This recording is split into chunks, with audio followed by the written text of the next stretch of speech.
तो आइए इस बेहतरीन लर्निंग जर्नी की शुरुआत करते हैं इस पहले चैप्टर से। Rich dad poor dad Robert Kiyosaki के अनुसार वे कहते हैं, मेरे दो डैडी थे, एक अमीर और दूसरे गरीब। एक बहुत पढ़े लिखे थे और समझदार थे। वे पीएचडी थे और उन्होंने अपने 4 साल के अंडर ग्रेजुएट के काम को 2 साल से भी कम समय में कर लिया था। इसके बाद वे आगे पढ़ने के लिए Stanford university, university of Chicago और नॉर्थ वेस्टर्न यूनिवर्सिटी गए और यह सब उन्होंने पूरी तरह से स्कॉलरशिप के सहारे ही किया। मेरे दूसरे डैडी 8th क्लास से आगे नहीं पढ़े थे। दोनों ही अपने करियर में सक्सेसफुल थे। दोनों ने जिंदगी भर मेहनत की थी। दोनों ने ही काफी पैसा कमाया था, पर उनमें से एक पूरी जिंदगी पैसे के लिए परेशान होता रहा। दूसरा हवाई के सबसे अमीर लोगों में से एक बन गया। एक के मरने पर उसके परिवार, चर्च और जरूरतमंद को करोड़ों की दौलत मिली। दूसरा अपने पीछे कर्ज छोड़कर मरा। मेरे दोनों डैडी इरादे के पक्के, चमत्कारी और प्रभावशाली थे। दोनों ने मुझे सलाह दी, पर उनकी सलाह एक जैसी नहीं थी। दोनों ही एजुकेशन पर बहुत जोर देते थे, पर उनके द्वारा बताए गए पढ़ाई के सब्जेक्ट्स अलग अलग थे। अगर मेरे पास सिर्फ एक ही डैडी होते तो मैं या तो उनकी सलाह मान लेता या फिर उसे ठुकरा देता। क्योंकि सलाह देने वाले दो थे, इसलिए मेरे पास दो बिल्कुल अलग अलग विचार होते थे, एक अमीर आदमी का और दूसरा गरीब आदमी का। किसी भी एक विचार को सीधे सीधे मान लेने या न मानने के बजाय मैं उनकी सलाह पर काफी सोचा करता था, उनकी तुलना करता था और फिर खुद के लिए फैसला किया करता था। समस्या यह थी कि अमीर डैडी अभी अमीर नहीं थे और गरीब डैडी अभी गरीब नहीं थे। दोनों ही अपना करियर शुरू कर रहे थे और दोनों ही दौलत और परिवार के लिए मेहनत कर रहे थे, पर पैसे के बारे में दोनों के विचार और नजरिए एकदम अलग थे। एग्जाम्पल के तौर पर एक डैडी कहते थे कि पैसे का मोह ही सभी बुराइयों की जड़ है, जबकि दूसरे डैडी कहा करते थे पैसे की कमी ही सभी बुराइयों की जड़ है। जब मैं छोटा था तो मुझे दोनों डैडियों की अलग अलग सलाह से दिक्कत होती थी। एक अच्छा बच्चा होने के नाते मैं दोनों की बातें सुनना चाहता था। परेशानी यह थी कि दोनों एक जैसी बातें नहीं कहते थे। उनके विचारों में जमीन आसमान का फर्क था, खासकर पैसे के मामले में। मैं काफी लंबे समय तक यह सोचा करता कि उनमें से किसने क्या कहा और क्यों कहा और उसका नतीजा क्या होगा। मेरा बहुत सा समय सोच विचार में ही गुजर जाता था। मैं खुद से बार बार इस तरह के सवाल पूछा करता, उन्होंने ऐसा क्यों कहा? और फिर दूसरे डैडी की कही हुई बातों के बारे में भी इस तरह के सवाल पूछता।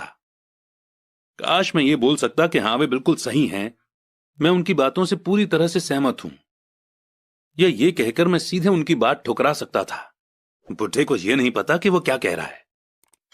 अब क्योंकि दोनों ही मुझे प्यारे थे, इसलिए मुझे खुद के लिए सोचने पर मजबूर होना पड़ा। इस तरह सोचना मेरी आदत बन गई, जो आगे चलकर मेरे लिए बहुत फायदेमंद साबित हुई। अगर मैं एक ही तरह से सोच पाता तो यह मेरे लिए इतना फायदेमंद नहीं होता। पैसों का सब्जेक्ट स्कूल में नहीं बल्कि घर पर पढ़ाया जाता है। शायद इसीलिए अमीर लोग और ज्यादा अमीर होते जाते हैं, जबकि गरीब और ज्यादा गरीब होते जाते हैं, और मिडिल क्लास कर्ज में डूबा रहता है।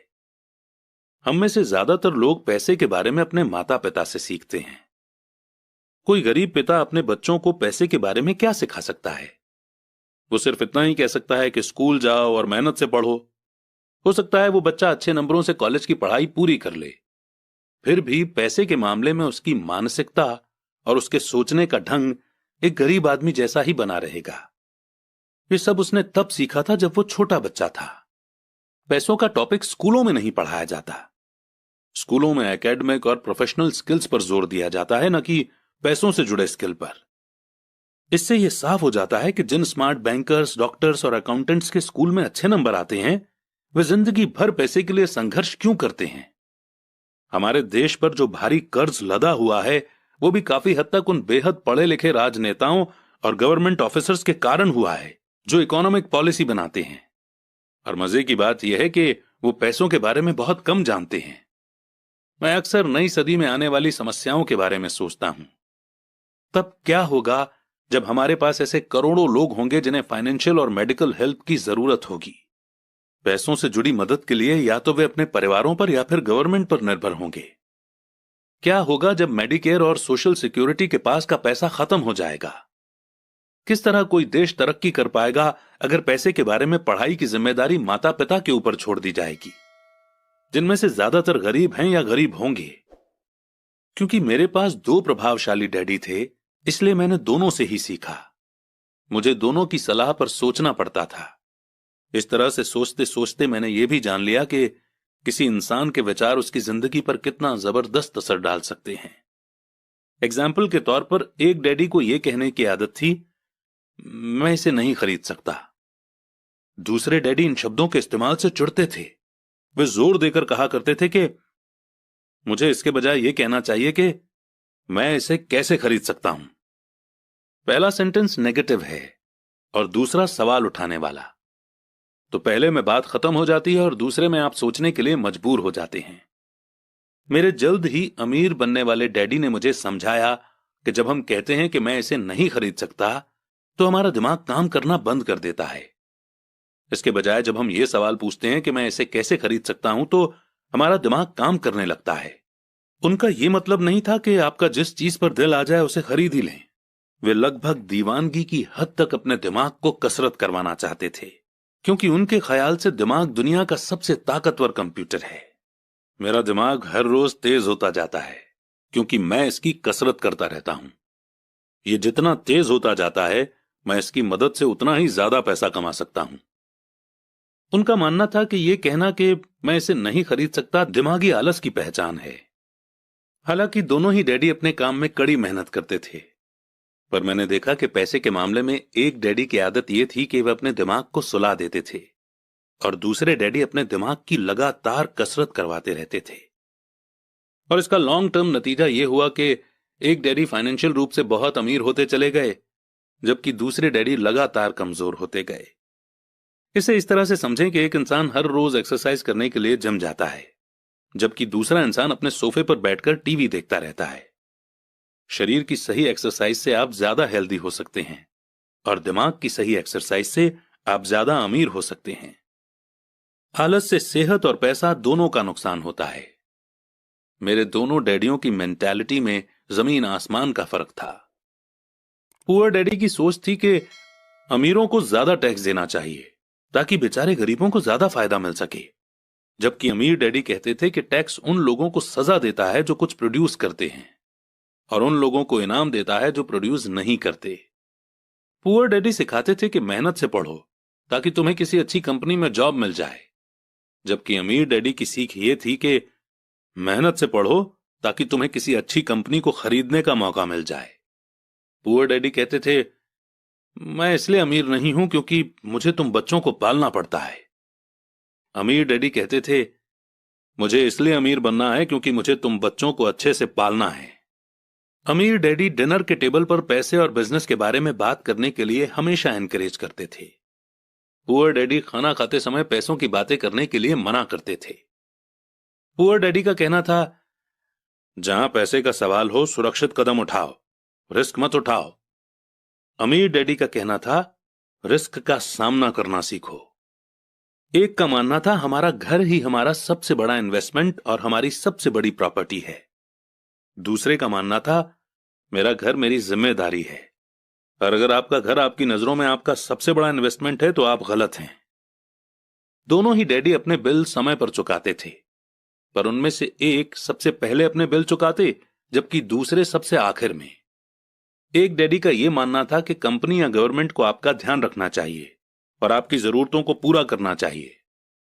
वे हमेशा सैलरी में बढ़ोतरी, रिटायरमेंट प्लान, मेडिकल बेनिफिट, बीमारी की छुट्टी, छुट्टियों के दिन और बाकी फैसिलिटी के बारे में चिंतित रहते थे। वे अपने दो चाचाओं से बहुत प्रभावित थे जो आर्मी में चले गए थे, और 20 साल के एक्टिव जीवन के बाद उन्होंने अपने रिटायरमेंट और जीवन भर के आराम का इंतजाम कर लिया था। वे मेडिकल बेनिफिट के विचार को पसंद करते थे और आर्मी द्वारा अपने रिटायर्ड एम्प्लॉयज को दी जा रही सुविधाओं की भी तारीफ करते थे। उन्हें यूनिवर्सिटी का टेन्योर सिस्टम भी काफी पसंद था। कई बार जॉब से आजीवन मिल रही सुरक्षा और जॉब के फायदे जॉब से ज्यादा इंपॉर्टेंट हो जाते हैं। वे अक्सर ये कहते थे, मैंने गवर्नमेंट के लिए बहुत मेहनत से काम किया है, इसके लिए बदले में मुझे बेनिफिट मिलने चाहिए। दूसरे डैडी पूरी तरह से फाइनेंशियल इंडिपेंडेंस में विश्वास रखते थे। वे कन्वीनियंस मानसिकता के खिलाफ थे। वे ये मानते थे कि इस तरह की मानसिकता लोगों को कमजोर और फाइनेंशियल रूप से जरूरतमंद बनाती है। उनका पक्का विश्वास था कि आदमी को फाइनेंशियल रूप से काबिल होना चाहिए। एक डैडी कुछ डॉलर बचाने के लिए परेशान रहे। दूसरे डैडी एक के बाद एक इन्वेस्टमेंट करते रहे। एक डैडी ने मुझे बताया कि अच्छी जॉब तलाशने के लिए अच्छा सा बायोडाटा कैसे लिखा जाए। दूसरे डैडी ने मुझे यह सिखाया कि कैसे मजबूत बिजनेस और फाइनेंशियल प्लान्स लिखे जाएं, जिससे मैं किसी दूसरे को जॉब दे सकूं। दो प्रभावशाली डैडियों के साथ रहने के कारण मुझे एनालाइज करने का मौका मिला कि उनके विचारों का उनके जीवन पर कितना असर हो रहा है। मैंने पाया कि दरअसल लोग अपने विचारों से ही अपने जीवन को दिशा देते हैं। एग्जाम्पल के तौर पर मेरे गरीब डैडी हमेशा कहा करते थे, मैं कभी अमीर नहीं बन पाऊंगा, और उनकी यह भविष्यवाणी सही साबित हुई। दूसरी तरफ मेरे अमीर डैडी हमेशा खुद को अमीर समझते थे। वे इस तरह की बातें करते थे, मैं अमीर हूं और अमीर लोग ऐसा नहीं करते। एक बड़े फाइनेंशियल झटके के बाद जब वे दिवालिया होने के कगार पर थे, तब भी वे खुद को अमीर आदमी ही कहते रहे। वे अपने सपोर्ट में यह कहते थे कि गरीब ना होने और पैसे ना होने में फर्क होता है। पैसे पास में ना होना एक टेम्पररी कंडीशन है, जबकि गरीबी परमानेंट है। मेरे गरीब डैडी ये भी कहते थे कि मेरी पैसे में कोई रुचि नहीं है, या पैसा इंपॉर्टेंट नहीं है। मेरे अमीर डैडी हमेशा कहा करते थे कि पैसे में बहुत ताकत है। हो सकता है कि हमारे विचारों की ताकत को कभी मापा न जा सके, या फिर उन्हें पूरी तरह से समझा न जा सके। फिर भी बचपन में ही मैं ये समझ गया था कि हमें अपने विचारों पर ध्यान देना चाहिए, और अपने एक्सप्रेशंस पर भी। मैंने देखा कि मेरे गरीब डैडी इसलिए गरीब नहीं थे क्योंकि वे कम कमाते थे, बल्कि इसलिए गरीब थे क्योंकि उनके विचार और काम गरीबों की तरह थे। दो डैडी होने के कारण बचपन से ही मैं इस बारे में बहुत सावधान हो चला था कि मैं किस तरह की सोच अपनाऊं। मैं किसकी बात मानूं, अपने अमीर डैडी की या अपने गरीब डैडी की। हालांकि दोनों ही एजुकेशन और नॉलेज को बहुत इंपॉर्टेंट मानते थे, पर क्या सीखा जाए इस बारे में दोनों की अलग अलग राय थी।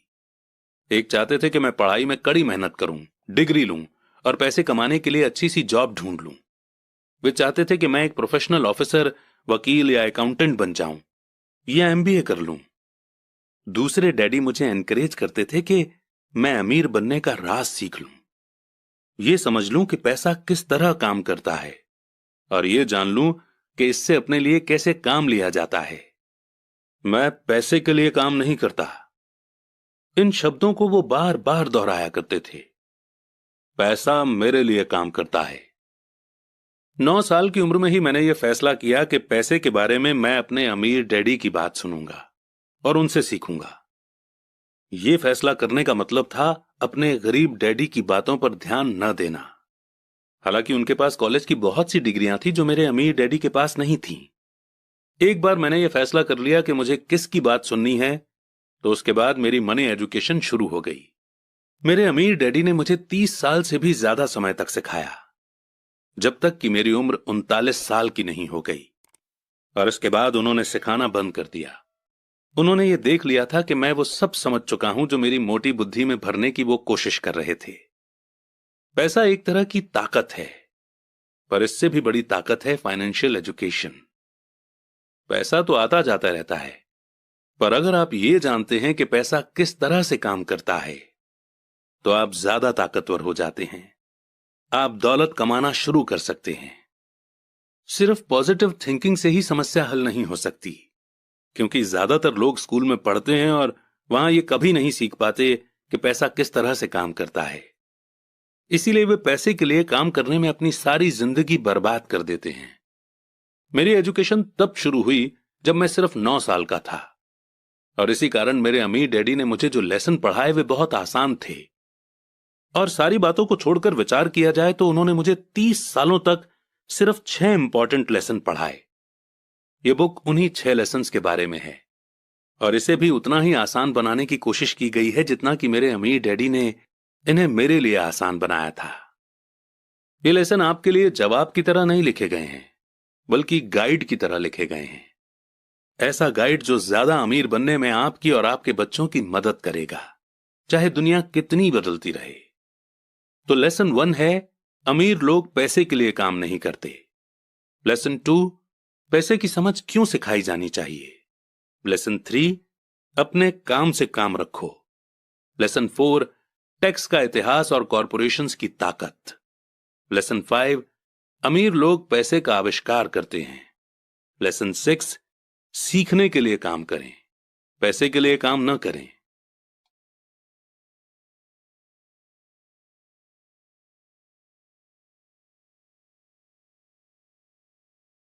शुरुआत करते हैं चैप्टर 2 की, जिसमें हम सीखेंगे लेसन 1, अमीर लोग पैसे के लिए काम नहीं करते। डैडी, क्या आप मुझे बता सकते हैं कि अमीर कैसे बना जाए? वे सुनते ही मेरे डैडी ने अपना शाम का न्यूज़पेपर नीचे रख दिया। बेटे, तुम अमीर क्यों बनना चाहते हो? क्योंकि आज जिमी की मम्मी अपनी नई महंगी कार में आई और वो लोग पिकनिक पर अपने सी साइड वाले घर पर जा रहे थे। जिमी अपने साथ साथ अपने 3 दोस्तों को ले गया, पर माइक और मुझे नहीं ले गया। उसने हमसे ये कहा कि वो हमें इसलिए नहीं ले जाएगा क्योंकि हम लोग गरीब बच्चे थे। उसने ऐसा कहा? डैडी ने आश्चर्य से पूछा। हां, बिल्कुल ऐसा ही कहा, मैंने दर्द भरी आवाज में कहा। डैडी ने अपना सिर हिलाया, नाक तक चश्मे को चढ़ाया और फिर न्यूज़पेपर पढ़ने लगे। मैं उनके जवाब का इंतजार करता रहा। ये 1956 की बात है, तब मैं 9 साल का था। किस्मत की बात थी कि मैं उसी पब्लिक स्कूल में जाता था जिसमें अमीर लोगों के बच्चे पढ़ते थे। हम शुगर प्लांटेशन के एरिया में रहते थे। प्लांटेशन के मैनेजर और उस एरिया के बाकी अमीर लोग जैसे डॉक्टर, बिजनेसमैन और बैंकर अपने बच्चों को 1st क्लास से 6th क्लास तक इसी स्कूल में भेजते थे। 6th क्लास के बाद बच्चों को प्राइवेट स्कूलों में भेजा जाता था। अगर मेरा परिवार सड़क के दूसरी साइड पर रह रहा होता तो मुझे अलग तरह के स्कूल में भेजा जाता, जहां मेरे जैसे परिवारों के बच्चे पढ़ते थे। 6th क्लास के बाद इन बच्चों की तरह मैंने भी पब्लिक इंटरमीडिएट और हाई स्कूल किया होता, क्योंकि उनकी ही तरह मेरे लिए भी प्राइवेट स्कूल में जाना पॉसिबल नहीं था। मेरे डैडी ने आखिर न्यूज़पेपर को रख दिया। मुझे पता था कि वे क्या सोच रहे थे। उन्होंने धीमे से शुरुआत की। अगर तुम अमीर बनना चाहते हो तो तुम्हें पैसे बनाना सीखना चाहिए। मैं पैसे बनाना किस तरह सीख सकता हूं? अपने दिमाग के इस्तेमाल से, उन्होंने मुस्कुराते हुए कहा, जिसका असली मतलब यह था कि बस मैं तुम्हें इतना ही बता सकता हूं, या मैं इसका जवाब नहीं जानता, इसलिए मुझे तंग मत करो। एक पार्टनरशिप हुई। अगली सुबह मैंने अपने सबसे अच्छे दोस्त माइक को अपने डैडी की बातें बताईं। जहां तक मुझे याद है, उस स्कूल में माइक और मैं 2 ही गरीब बच्चे थे। माइक भी मेरी ही तरह का था, क्योंकि वो भी किस्मत की वजह से ही उस स्कूल में था। ऐसा लगता था जैसे किसी ने कस्बे में स्कूलों की सरहदें तय कर दी थीं, और इसी कारण हम लोग अमीर बच्चों के स्कूल में पढ़ रहे थे। सच कहा जाए तो हम लोग गरीब नहीं थे, पर हमें ऐसा लगता था, क्योंकि बाकी सभी बच्चों के पास नए बेसबॉल ग्लव्स, नई साइकिल और हर चीज होती थी, और हर चीज नई होती थी, पर हमारे पास सब पुरानी। मम्मी और डैडी ने हमें जरूरत की सभी चीजें दी थीं, जैसे खाना, घर, कपड़े, लेकिन इससे ज्यादा कुछ नहीं। मेरे डैडी कहा करते थे कि अगर तुम्हें कोई चीज चाहिए तो उसके लिए काम करो। हमें बहुत सी चीजें चाहिए थीं, लेकिन 9 साल के बच्चों के करने के लिए ज्यादा काम मौजूद नहीं थे। माइक ने पूछा, तो पैसा कमाने के लिए हमें क्या करना चाहिए? मैं नहीं जानता, मैंने कहा, लेकिन क्या तुम इस काम में मेरे पार्टनर बनना चाहोगे? वो राजी हो गया, और उस शनिवार की सुबह माइक मेरा पहला बिजनेस पार्टनर बन गया। हम दोनों पूरी सुबह यही सोचते रहे कि पैसा किस तरह कमाया जाए। कभी कभार हम उन बेफिक्र बच्चों के बारे में बात करते रहे जो जिमी के सी साइड वाले घर पर मजे कर रहे होंगे। इससे थोड़ी चोट पहुंचती थी, पर यह चोट अच्छी थी, क्योंकि इसने हमें यह सोचने के लिए मोटिवेट किया कि पैसा कैसे कमाया जाए। और आखिरकार उस दोपहर को हमारे दिमाग में बिजली कौंध गई। यह एक ऐसा आइडिया था जो माइक ने किसी साइंस की किताब में पढ़ा था। एक्साइटेड होकर हमने अपने हाथ मिलाए, क्योंकि हमारे पास अब एक बिजनेस था। अगले कुछ हफ्तों तक मैं और माइक आसपास के इलाकों में भाग दौड़ करते रहे। हम दरवाजों पर दस्तक देते थे और पड़ोसियों से कहते थे कि वे अपने इस्तेमाल किए हुए टूथपेस्ट ट्यूब हमारे लिए रख लें। हैरत से हमें देखते हुए ज्यादातर लोगों ने मुस्कुराकर हमारी बात मान ली। कुछ ने हमसे पूछा कि हमें टूथपेस्ट ट्यूब क्यों चाहिए। इसके जवाब में हमने कहा कि हम आपको ये नहीं बता सकते, ये एक बिजनेस सीक्रेट है। हफ्ते गुजरते गए और मेरी मां बहुत दुखी हो गई। अपने रॉ मटेरियल को इकट्ठा करने के लिए हमने जो जगह चुनी थी वो उनकी वॉशिंग मशीन के ठीक पास में थी, एक ब्राउन कार्डबोर्ड के डिब्बे में जिसमें कभी केचप की बोतलें रखी रहती थीं। आज वहां पर हमारी और पड़ोसियों के टूथपेस्ट की इस्तेमाल की हुई ट्यूब्स पड़ी थीं। आखिर एक दिन मां के सब्र का बांध टूट गया। पड़ोसियों के मुड़े तुड़े और इस्तेमाल किए हुए टूथपेस्ट ट्यूब्स को देखते देखते वो ऊब गई थीं। उन्होंने पूछा, तुम लोग क्या कर रहे हो? और मैं ये नहीं सुनना चाहती कि एक बिजनेस सीक्रेट है। इस कचरे को साफ कर दो या मैं इसे उठाकर बाहर फेंक देती हूं। माइक और मैंने उनके हाथ पैर जोड़े और उन्हें यह बताया कि जल्दी ही हमारा काफी रॉ मटेरियल जमा हो जाएगा और फिर हम प्रोडक्शन शुरू कर देंगे। हमने उन्हें बताया कि हम कुछ पड़ोसियों का इंतजार कर रहे थे ताकि वे अपने टूथपेस्ट के ट्यूब खत्म कर लें। मां ने हमें एक हफ्ते की मोहलत और दे दी। प्रोडक्शन शुरू होने की तारीख करीब आ गई थी। प्रेशर बढ़ चुका था। हमारे वेयरहाउस के मालिक यानी मेरी मां ने हमारी पहली पार्टनरशिप कंपनी को जगह खाली करने का नोटिस थमा दिया था। अब माइक का काम यह था कि वो पड़ोसियों को अपने टूथपेस्ट जल्दी खत्म करने के लिए कहे और साथ में यह भी कह दे कि दांत के डॉक्टर्स ने कहा है कि दिन में कई बार ब्रश करना चाहिए। मैं प्रोडक्शन के प्रोसेस को ठीक ठाक करने में जुट गया। एक दिन मेरे डैडी अपने एक दोस्त के साथ कार में बैठकर जब घर आए तो वो शॉक्ड हो गए जब उन्होंने वहां 9 साल के 2 बच्चों को प्रोडक्शन प्रोसेस में पूरे स्पीड से जुटे हुए देखा। हर जगह बारीक सफेद पाउडर बिखरा हुआ था। एक लंबी मेज पर स्कूल से लाए गए दूध के छोटे कार्टन थे और हमारे परिवार की ग्रिल लाल दहकते कोयलों के साथ मैक्सिमम हीट पर जल रही थी। डैडी सावधानी से चलकर हमारे करीब आए क्योंकि हमारे प्रोडक्शन प्रोसेस ने उनके घर पर कब्जा कर लिया था, इसलिए उन्हें कार बाहर ही खड़ी करनी पड़ी। और जब वे और उनके दोस्त पास आए तो उन्होंने कोयलों के ऊपर रखा एक स्टील का बर्तन देखा जिसमें टूथपेस्ट के ट्यूब पिघल रहे थे। अब आप सोचेंगे कि टूथपेस्ट ट्यूब्स को हम क्यों पिघला रहे थे। एक्चुअली उन दिनों टूथपेस्ट प्लास्टिक के ट्यूब्स में नहीं आते थे। ट्यूब शीशे यानी कि लीड के बने होते थे। एक बार पेंट जल जाने पर हम ट्यूब्स को स्टील के बर्तन में डाल देते थे ताकि वो पिघलकर लिक्विड फॉर्म में आ सकें। इस पिघले हुए लीड को हम छोटे छोटे छेद वाले दूध के कार्टन्स में डाल रहे थे। दूध के इन कार्टनों में प्लास्टर ऑफ पेरिस भरा था। हर तरफ फैला सफेद पाउडर प्लास्टर ही था जिसमें हमने पानी मिलाया था। जल्दबाजी में मैंने उसके बैग को गिरा दिया था और पूरी जमीन ऐसे लग रही थी जैसे वहां अभी अभी बर्फ का तूफान आया हो। दूध के कार्टन बाहरी बक्से थे जिसके अंदर प्लास्टर ऑफ पेरिस के सांचे यानी कि मोल्ड थे। मेरे डैडी और उनके दोस्त हमें देखते रहे और हम पिघले हुए लीड को प्लास्टर ऑफ पेरिस के क्यूब के ऊपर छोटे से छेद में डालते रहे। संभल कर, मेरे डैडी ने कहा। मैंने बिना सिर उठाए हामी भर दी। आखिरकार जब शीशे को डालने का काम खत्म हो गया तो मैंने स्टील के बर्तन को नीचे रख दिया और फिर अपने डैडी की तरफ देखकर मुस्कुराया। उन्होंने हल्की सी मुस्कान के साथ पूछा, तुम लोग क्या कर रहे हो? हम वही कर रहे हैं जो आपने बताया था। हम अमीर बनने जा रहे हैं। हां, माइक ने सिर को हिलाते हुए और मुस्कुराते हुए कहा। हम दोनों पार्टनर हैं। डैडी ने पूछा, और इन प्लास्टर के सांचों में क्या है? देखिए, इसमें एक बहुत अच्छी चीज है। छोटे हथौड़े से मैंने सील को ठोका जिससे बाहरी खोल टूट गया। सावधानी से मैंने ऊपर के आधे प्लास्टर को हटाया और जिंक का एक सिक्का बाहर गिर गया। हे भगवान, तो तुम लोग जिंक के सिक्के बना रहे थे? मेरे डैडी ने कहा। बिल्कुल सही, माइक ने कहा। हम वही कर रहे थे जैसा आपने हमसे कहा था। हम पैसा बना रहे थे।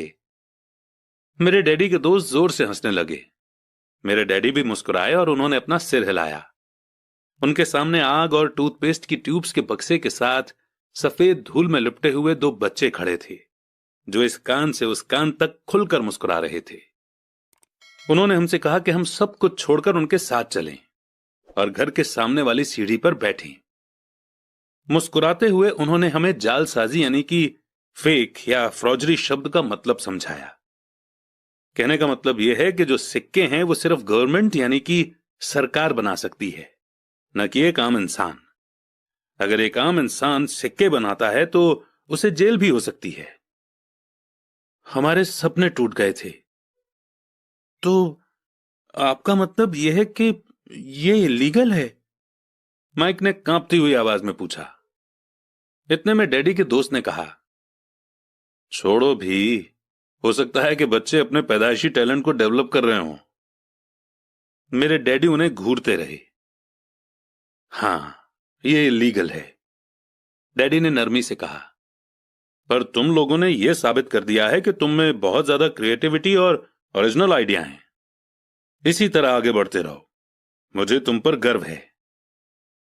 निराश होकर माइक और मैं तकरीबन 20 मिनट तक चुपचाप अपना सिर पकड़कर बैठे रहे। इसके बाद हमने सारा घर साफ करना शुरू किया। पहले ही दिन हमारा बिजनेस चौपट हो गया था।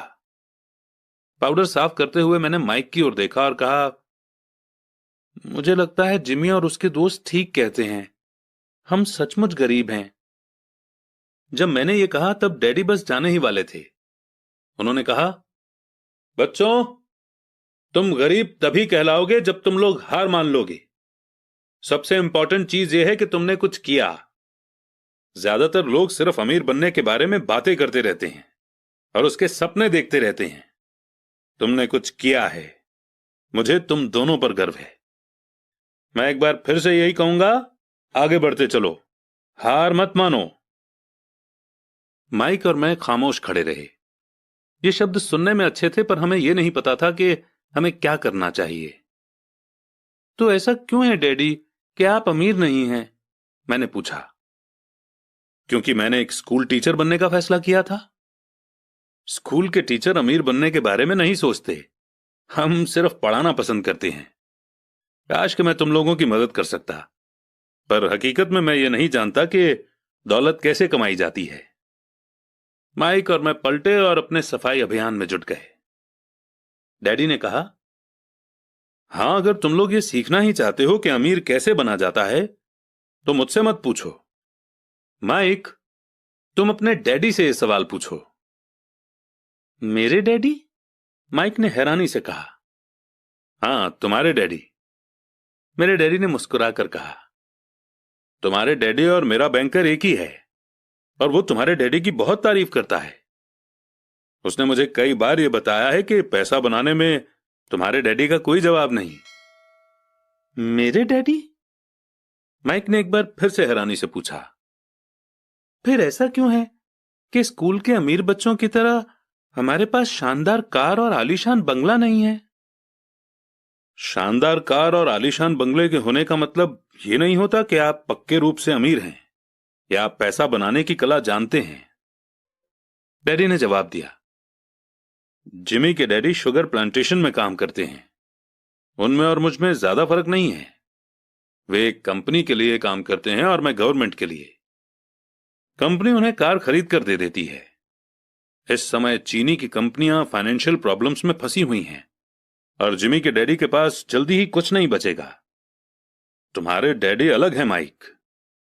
ऐसा लगता है कि वे एक एम्पायर बनाने जा रहे हैं और मेरा अंदाज है कि कुछ ही सालों में वे बहुत अमीर बन जाएंगे। यह सुनकर माइक और मैं एक बार फिर से एक्साइटेड हो गए। नए जोश से हमने अपने डूबे हुए बिजनेस के कचरे को साफ करना शुरू कर दिया। जब हम सफाई कर रहे थे तो हमने यह भी प्लान बना लिया कि कब और कैसे माइक के डैडी से बात की जाए।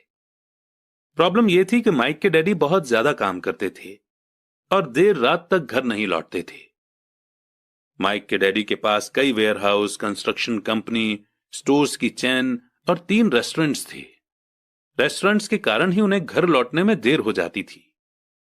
सफाई खत्म करने के बाद माइक बस पकड़कर अपने घर चला गया। वो अपने डैडी से बात करने वाला था, चाहे वे कितनी ही देर से घर लौटें, और उनसे पूछने वाला था कि क्या वे हमें अमीर बनने की तरकीब सिखाने के लिए तैयार हैं। माइक ने मुझसे वादा किया कि जैसे ही वो अपने डैडी से बात कर लेगा वो मुझे फोन करेगा, चाहे कितनी ही देर क्यों ना हो जाए। फोन रात को 8:30 बजे आया। ओके, अगले शनिवार, मैंने कहा और फोन रख दिया। माइक के डैडी माइक और मुझसे मिलने के लिए तैयार हो गए थे। शनिवार की सुबह 7:30 बजे मैंने शहर के दूसरे हिस्से में जाने के लिए बस पकड़ी और सबक शुरू हुए। मैं तुम्हें 1 घंटे